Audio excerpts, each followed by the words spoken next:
Что именно? Вы хватит его обрабатывать. Он вам не верит. Часть человечества была осуждена.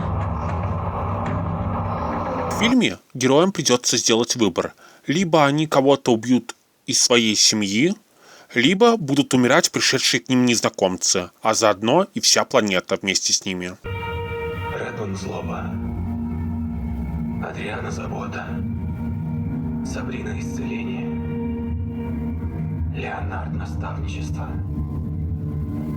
Они 4 всадника апокалипсиса. Эндрю нехотя, но все-таки начинает в это верить.